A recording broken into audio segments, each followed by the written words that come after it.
যারা আমাদের প্রতিপক্ষ তারা টার্গেট দিয়েছে মা বোনদের উপরে। পুরুষ সকলে অনেকেই জানে এদের কাছে গোপনে কোরআন শরীফ নিজে গত কয়েকদিন আগেও একটু ঘটনা ঘটেছে, ওরা অন্ধকারে ঘরের ভিতর নিয়ে যায়, নিয়ে যে কোরআন শরীফ ছুঁয়ে এইসব বিভিন্ন তাল বাহানা করে তারা ইসলামের দোহাই দিয়ে ভোট দিতে চায়। ইসলাম তো আমরা যারা আছি আমরা এই সমাজে আমরা চাই রাষ্ট্র রাষ্ট্রের জায়গায় থাকুক, ধর্ম ধর্মের জায়গায় থাকুক।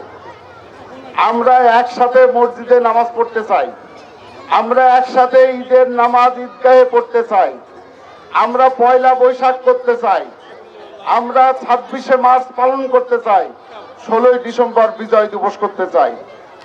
বাংলাদেশের সমাজবদ্ধ সবাইকে একসাথে নিয়ে আমাদের নেতা তারেক রহমান বলেছেন সবাইকে সমৃদ্ধ বাংলাদেশ গড়ার লক্ষ্যে আমরা এগিয়ে যেতে চাই। মা বোনদের জন্য বলছে তাদের ফ্যামিলি কার্ডের ব্যবস্থা করা হবে। আজকে যারা আপনাদের কাছে ভোট চাচ্ছে বা ইয়ে করছে, কোনো বছর বা 17 বছর কোন সামাজিক কর্মকাণ্ডে তারা ছিল? কোন সামাজিক আপনার বিপদে পড়েছেন, হয় টিলু উস্তাদের কাছে গেছেন, নাই ওল্টুর কাছে গেছেন, নাই আমার নভার কাছে গেছেন, অন্যান্য যখন আওয়ামী লীগ ছিল আওয়ামী লীগের নেতাদের কাছে গেছেন, তারা সাহায্য করেছেন। কেউ বলতে পারবে জামাতে ইসলাম কাউকে সাহায্য করেছে? তারা ইয়ানতের টাকা তোলে, এই টাকাটা কোথায় খরচ হয়? আপনি একটা রসিদ দেন তো, ইয়ানতের একটা রসিদ দেওয়ার, এই টাকাটা কোথায় খরচ করো? আমার মেয়ে স্কুলে বেতন দিতে পারছে না, তার কিছু টাকা আমাদের সাহায্য করো তো। এ পর্যন্ত মানে আমি কোথাও পাইনি। আমি বিদেশ থাকি, 18 বছর বিদেশ, আমার বড় ভাই বিদেশ থাকে, আমি যে কয়টা গ্রামে গেছি কেউ এর সদুত্তর দিতে পারিনি। তাই আপনার মন নরম, বিভ্রান্ত হবেন না। ইসলাম ইসলামের জায়গায় থাক, আমরা 5 ওয়াক্ত নামাজ পড়বো, আমরা যারা ধর্মভীরু মসজিদে যাব। ইসলামের বেহেশতে দোজখ এই সৃষ্টি করেছে কে? কাবা ঘর সৃষ্টি করেছে কে?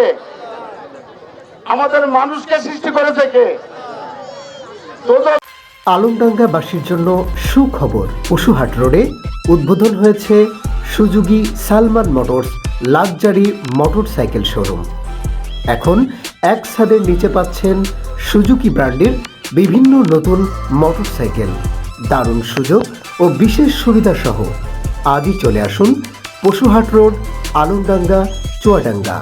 যোগাযোগ 01339880255। সুজুকি সালমান মোটরস, বিশ্বাসের ঠিকানা। তাহলে কি জামাত ইসলাম দোজখ বেহেশত নির্ধারণ করেন মানুষ?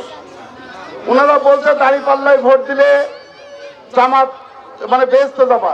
300 সিটের ভিতরে 180টাই ওনারা মনোনয়ন দিয়েছে, বাকি দিয়েছে কারো সাপলাকলি, কারো দিয়েছে মিনার মার্কা। তাহলে তাদের কি হবে? তারা তো বেহেশতে যেতে পারলো না। দাঁড়িপাল্লা বাদে অন্য তার বেহেশতে যেতে পারবে না।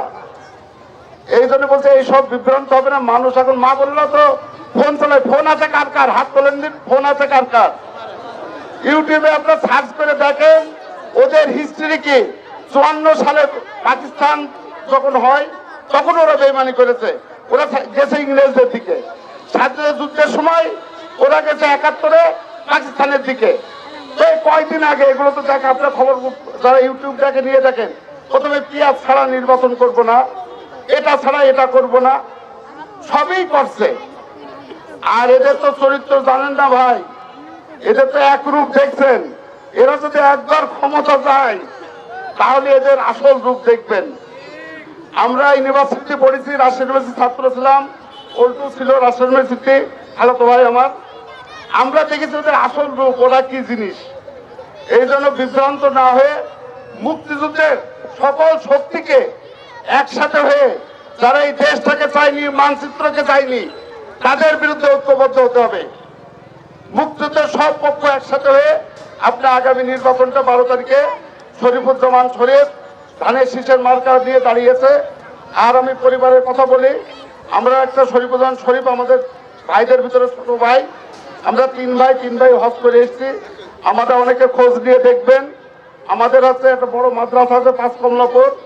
আমার ভাই 10 তলা একটা বিল্ডিং আছে সাহিদ প্যালেস, ওই মাদ্রাসার নামে ওয়াকফ করে দিয়েছে। আমাদের ইমান আমল যদি শক্তিশালী না থাকতো এটা আমরা করতে পারতাম না। আমাদের পরিবার একটা টাকা ওই সাহেব প্যালেস থেকে নেয় না, সব ওই মাদ্রাসায় যায়। আর একটা কথা, শরীফের দুইটা ছেলে হাফেজ। শরীফ প্রার্থী হিসাবে আপনার অনেক কিছু হয়েছে, তারপরেও কিছু বিচ্ছিন্ন ঘটনা ঘটেছে। আমাদের কর্মীরা যদি কারো মনে কষ্ট দিয়া থাকে, এটা অনেকের রাগ ক্ষোভ আছে, অনেকেরই আছে, সেইগুলো ক্ষমা করে দিয়ে আগামী 12 তারিখের নির্বাচনে আপনারা বিএনপিকে মনোনীত করেন। আমি কথা দিচ্ছি, শরীফ যদি এমপি হয়, কারণ আমাদের এখানে দলদলি ছিল, অনেকটা আমরা কন্ট্রোল করতে পারিনি। আমি চুয়াডাঙ্গার একটা ঘটনা বলছি। আমি তখন সিঙ্গাপুর, একজন ঢাকার থেকে ফোন করে বললো অমুক ছেলেটা অমুকের কাছে চাঁদা চেয়েছে। শরীফ তাকে ডেকে একদিন বকা দিয়েছে, তারপরে বুলা ভাইয়ের অফিসে এসে বসে আছে। মানে এই যে পরিস্থিতি, যাই হোক, শরীফ যদি এমপি হয়, ফিরুস্তাদ আছে এখানে আলমডাঙ্গা শহরে চাঁদাবাজি, কোনো দোকানদার চাঁদা দেবেন না। সামাজিক কোনো কাজে লাগে আপনার 500 1000 করে দিয়ে সমাজের কাজে লাগান, কিন্তু চাঁদা তুলে কোনো চাঁদাবাজি থাকবে না, কোনো টেন্ডারবাজি থাকবে না। এমপি যে শরীফ নির্বাচন, এটা পরিষ্কার মেসেজ আমাদের। আমরা চাই তারেক রহমানের নেতৃত্বে সমৃদ্ধ একটা বাংলাদেশ তৈরি করতে, যেখানে আপনার ন্যায্য অধিকার, রাষ্ট্র যেটা আপনার জন্য বরাদ্দ আছে, সেই সেবা যেন আপনি পান। এই জন্য আমি আমার বক্তব্য দীর্ঘায়িত করব না, আরো বক্তা আছে। শেষে আপনি আমাদের জন্য দোয়া করবেন, আমাদের পরিবারের জন্য দোয়া করবেন, আমিও আপনাদের জন্য দোয়া করি। আর আমার উস্তাদ